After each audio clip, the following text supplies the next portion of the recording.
सबसे बड़ा चैलेंज यही है हिमांशु कि ये साबित करना कि अगर ये गाड़ी मोहम्मद उमर की थी, क्या उस गाड़ी में वो सवार था खुद या कोई और लोग थे जिन्होंने को अंजाम दिया है।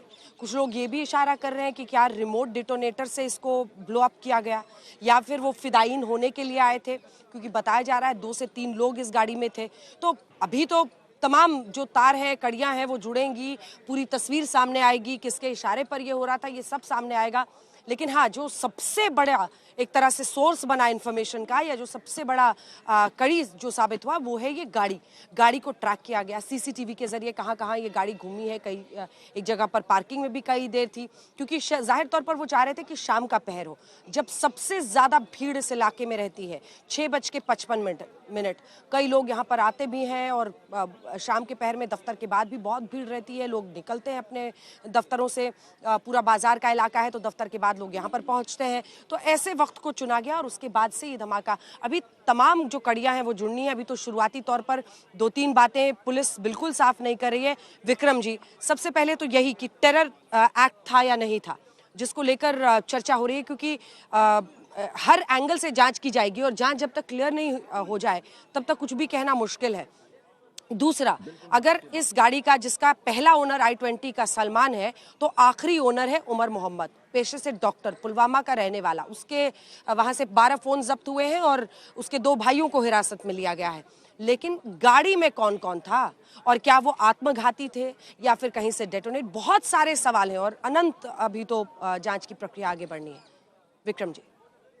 अंजना जी, आपने बिल्कुल सही जो एक रोड मैप तैयार किया है इन्वेस्टिगेशन, लाइन ऑफ इन्वेस्टिगेशन का, और लाइन ऑफ इन्वेस्टिगेशन की जो संभावनाएं होती हैं वर्तमान समय में अभी भी जो माननीय गृह मंत्री जी ने कहा है वही परिमार्जित और संतुलित बात कहेंगे कि जब तक कि अकाट्य साक्ष्य न मिल जाए आरोप प्रत्यारोप नहीं, केवल विवेचना करनी चाहिए। लेकिन हम संभावना की तरफ करें, अगर पहली लाइन ऑफ इन्वेस्टिगेशन जो सबसे विश्वसनीय होगी कि ये आतंकवादी हमला है और इसमें अमोनियम नाइट्रेट का इस्तेमाल हुआ है, डॉक्टर मोहम्मद उमर और इनकी माताजी और इनके पूरी फैमिली की जो इतिहास है और कॉम्प्लिसिटी, उसकी इन्वेस्टिगेशन होनी चाहिए। 12 मोबाइल फोन ये भी अपने में बहुत ही संदिग्ध है और इनके डेटा को पूरी तरह से खंगालना चाहिए। और AK-47 कहां से आई, कहां से गई। अब 2 बातें हैं, ब्लास्ट इत्तेफाकन एक्सीडेंटल हुआ या डेलिबरेट हुआ था, यहां तक तो बात समझ में आती है। लेकिन जो फिदायीन हमला होता है वो जनरली लोन वुल्फ की तरीके से होता है, सामूहिक रूप से फिदायीन हुए भी हैं लेकिन वो 1% हुए हैं, अपवाद स्वरूप हुए हैं।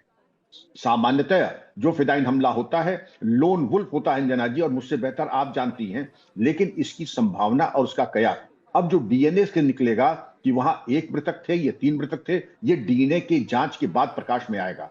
और जो डिटोनेशन हुआ है उसमें आईईडी किस प्रकार का इस्तेमाल हुआ था, अभी तक की जो जानकारी थी उसमें आपकी AK-47 मिंट कंडीशन में, जो कारतूस थे बहुत ही नए और ताजे बताए जाते हैं।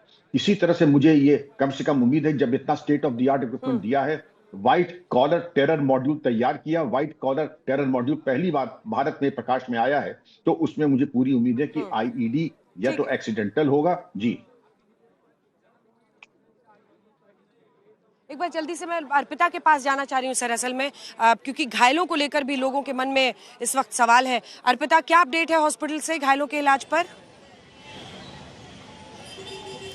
अंजना, जो आंकड़ा 20 था वो अब 24 भी बताया जा रहा है कि 24 लोग घायल हैं, बाकियों का इलाज चल रहा है। खबरें ये भी हैं कि थोड़ी देर में दिल्ली की मुख्यमंत्री रेखा गुप्ता यहाँ पर आएंगी और घायलों को वो खुद मिलेंगी।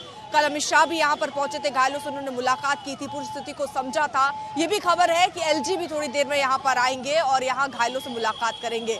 तो ये एक बड़ा मुद्दा है और इस पर गहन जांच की बात तो कही जा रही है। उसके अलावा अब खास बात यहाँ पर अंजना ये है कि जिस गाड़ी का जिक्र आप बार बार कर रही थी उसमें एक शख्स जिसका नाम सलमान बताया जा रहा है, उसके नाम पर रजिस्टर्ड थी ये गाड़ी, जो कि उसने तौसीफ को बेची थी और उसी पर यह आरोप था जो गिरफ्तार हुआ। और उसके बाद तीसरा आरोपी जो उमर है, जिसकी फोटो बताई जा रही है कि ये जो संदिग्ध मास्क में आपको नजर आ रहा है, सूत्र ये बता रहे हैं कि ये उमर है। लेकिन एक बात यहाँ मैं फिर से स्पष्ट कर दूं कि आधिकारिक तौर पर अभी ये जानकारी नहीं है, ये सारे सूत्रों के हवाले से खबर आ रही है। आधिकारिक जानकारी पूरी जांच और तफ्तीश के बाद ही सामने आ पाएगी कि आखिरकार वो शख्स उमर ही था। अगर उमर था तो उसकी प्लानिंग क्या थी। हम लौटेंगे आपके पास, हमारे तमाम सहयोगी अलग अलग जगहों से हमारे साथ जुड़े हुए हैं।